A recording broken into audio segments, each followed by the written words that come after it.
Saludos amigos de la familia del ajedrez. Vamos a empezar una serie titulada Cómo entrenar ajedrez como parte del proyecto Academia de Ajedrez Amistad Cuba-México y del Grupo de Investigación para el Desarrollo del Ajedrez de Cuba, GIDA.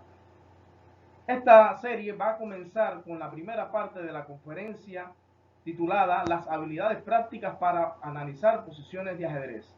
En el caso de la misma, de la primera parte, vamos a tratar el tema la valoración. Les habla Dorges Heredia Aguilarte, doctor en Ciencias de la Cultura Física y el Deporte y maestro nacional de ajedrez de Cuba. El objetivo de la presente conferencia va a centrarse en explicar la habilidad práctica de valoración para analizar posiciones del ajedrez en los niveles reproductivo aplicativo, teniendo en cuenta patrones del pensamiento que pueden tributar a una mejor formación en cuanto a las habilidades de analizar posiciones por nuestros deportistas. Las habilidades prácticas para entrenar ajedrez se centran en las tres fundamentales que visualizamos a continuación: la valoración de la posición, la planeación o elaboración de planes y el cálculo de variantes. Como se puede apreciar, la valoración, la planeación y el cálculo son habilidades que están muy interrelacionadas entre sí, pues en ellas están implícitas unas con otras, pero durante el análisis se complementan de forma sistémica, porque cuando valoramos una posición y vemos las características de diferentes posiciones o los diferentes factores que existen, tales como la seguridad del rey, la fuerza o el material, ya podemos ir visualizando algunos elementos de planeación, y también cuando estamos planeando ya podemos tener en cuenta algunas jugadas candidatas o ideas que nos pueden ir ayudando a orientar el cálculo de jugadas. De forma general podemos decir que estas habilidades prácticas a entrenar ajedrez tenemos que centrarlas en un proceso bien organizado y sistemático que cumpla con todas las leyes didácticas en función de que nuestros alumnos deportistas puedan lograr los objetivos y aplicarlos en la práctica de partidas. Primeramente, vamos a empezar a describir, en este caso a analizar los factores para valorar una posición de ajedrez. Partimos primeramente que ante una posición tenemos que tener en cuenta como máxima prioridad la seguridad del rey. En segundo lugar, las amenazas existentes, por supuesto que pueden ser de carácter táctico o estratégico. La fuerza o el material existente, la acción y coordinación de las piezas, las estructuras de peones, el espacio y el factor tiempo. Por supuesto, este factor tiempo no significa el tiempo en el reloj, sino la rapidez en el ataque. Estos elementos son los que nos van a condicionar ese proceso de valoración y podernos, en este caso, orientar para sacarle toda la información posible a las posiciones o a los momentos críticos que nos encontremos en cada partida de ajedrez. Ahora, otro elemento importante que vamos a analizar es cómo se caracteriza una posición. Una posición en sí se puede caracterizar por el predominio tanto estratégico como táctico que tenga como cualidad o como particularidad. Por eso podemos decir que existen posiciones donde predomina el carácter táctico y posiciones donde predomina el carácter estratégico. ¿Por qué hablamos de que predomina? Porque no podemos decir en el ajedrez, por su propia complejidad, de que una posición es puramente táctica o puramente estratégica, porque incluso posiciones donde podemos visualizar profundas amenazas tácticas tras 4 o 5 jugadas, o 2 o 3 jugadas, podemos desembocar en una posición de carácter estratégico. Y una posición donde prevalezca lo estratégico puede repentinamente desencadenar en una posición donde predomine lo táctico.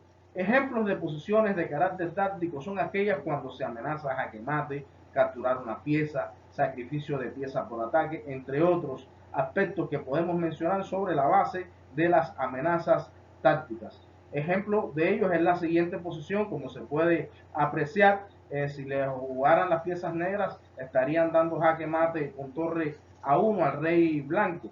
Y por supuesto, si jugaran las blancas, entonces podrían existir amenazas como torre por G7, eliminando el alfil defensor del rey, seguido de dama G5, también seguido de dama B2. aprovechando que la torre de A3 está indefensa, etcétera. Son elementos que nos pueden condicionar a la hora de valorar una posición de ajedrez. Es importante saber destacar qué tipo de posición estoy jugando, porque el reconocer el momento crítico en una partida de ajedrez son las habilidades que tenemos que desarrollar en los alumnos deportistas de ajedrez para que puedan rápidamente comprender qué tipo de posición está jugando.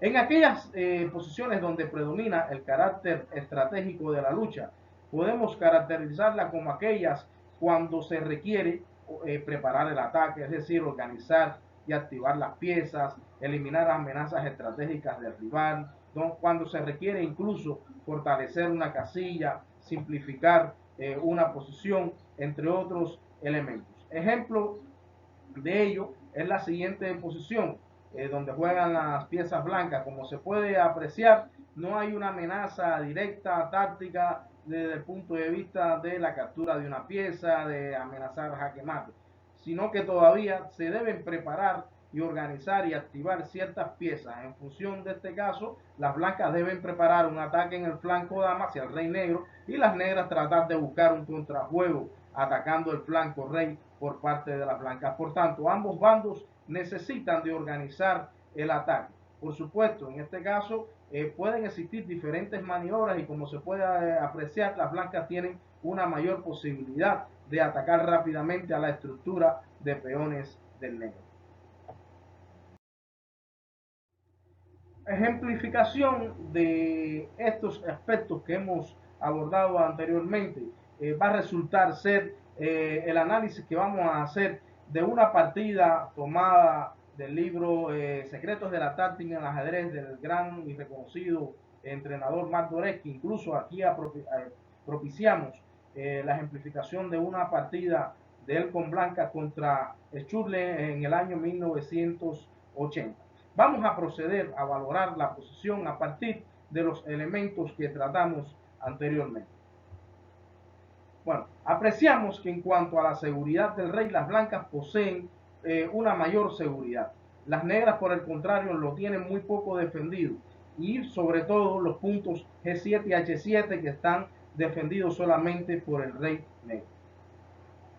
Otro aspecto importante en cuanto ya a las amenazas existentes, podemos decir de que las blancas pueden desarrollar las ideas tácticas de alfil por H7, seguido de torre H5, seguido de dama H3. Pueden incluso poder propiciar aspectos desde el punto de vista de preparación de otras opciones tácticas como la jugada dama G3 que amenaza torre por E7, alfil H6, entre otros aspectos que amenaza incluso sumar a la torre con la jugada torre H5 al ataque del punto H7, entre otros aspectos.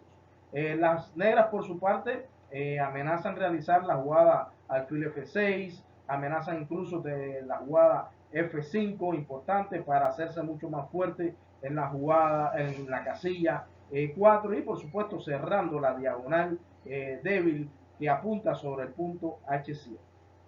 En cuanto al aspecto material, es importante destacar que aún cuando está igualado, siempre es clave destacar este aspecto, pues en muchas ocasiones decide el plan a seguir en la posición, pues si un bando tiene desventaja material, su principal objetivo o plan debe ser crear complicaciones tácticas o ir creando mayor actividad de sus piezas de forma tal de que el bando contrario pueda tener o se le pueda crear alguna debilidad o incluso pueda subvalorar la posición del rival y poderse equivocar. Otro aspecto importante lo constituye la coordinación y acción de las piezas.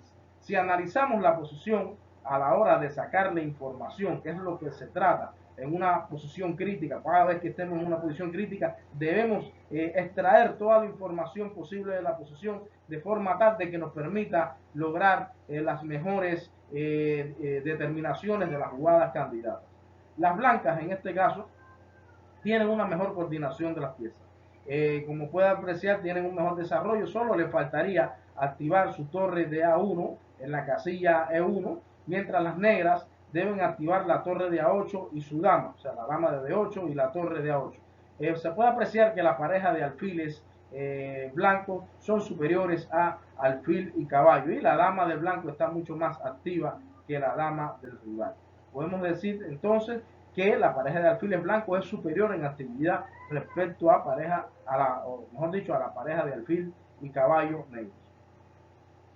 Las blancas, en cuanto al dominio del espacio y del centro, podemos decir de que tienen un mayor dominio de las casillas y por tanto un mayor nivel de actividad de sus piezas. Ambos bandos tienen una adecuada estructura de peones y las blancas, en cuanto al factor tiempo, se pueden desarrollar sus amenazas de forma más rápida que las negras y sobre todo con la opción de que les toca jugar. De forma conclusiva, siempre es importante llegar a ellas en que, en este caso, como conclusión de la valoración posicional, podemos arribar a que predomina el carácter táctico de la posición y que las blancas tienen una ventaja clara producto de los aspectos que hemos evaluado.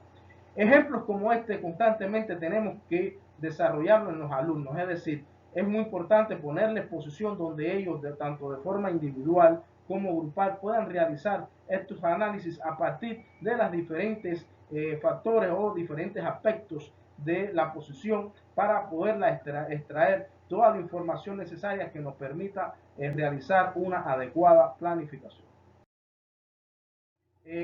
Algunas bibliografías sugeridas para profundizar en el tema y seleccionar posiciones de entrenamiento son las siguientes. Nunca olvides que tienes un rival al frente y Secretos de la táctica en ajedrez de Mark Dworecky, La maestría en el cálculo de Jacob, Perfeccione su ajedrez de Volokitin y Gabritsky, y los libros El método en ajedrez y El momento crítico del gran maestro Joseph Dogma. Son importantes bibliografías de las cuales podemos extraer, sobre todo los entrenadores, los monitores e incluso los propios deportistas, diferentes posiciones para poder constantemente ejercitar la habilidad de valoración de la posición y las otras complementarias para el análisis de la posición, que son la planeación y, por supuesto, lo relacionado con el cálculo de variantes que veremos. Como conclusiones podemos arribar a las siguientes. El dominio de las habilidades prácticas para desarrollar el análisis de la posición, valoración, planeación y cálculo son herramientas de pensamiento indispensables para el logro y perfeccionamiento de la maestría deportiva en el ajedrez. Por tanto, le sugerimos que las aprenda, que las entrene y que las aplique constantemente en la práctica de partida. Para continuar el proceso de interacción, le sugerimos poder contactar con nuestros proyectos Academia de Ajedrez, Amistad Cuba-México y GIDA, Grupo de Investigación para el Desarrollo del Ajedrez, a través de nuestros correos electrónicos, nuestro perfil en Facebook, nuestro WhatsApp y nuestro canal en YouTube. Muchas gracias por la atención y los esperamos en la segunda parte de la serie cómo entrenar ajedrez en cuanto al desarrollo y el entrenamiento de las habilidades prácticas. Muchas gracias.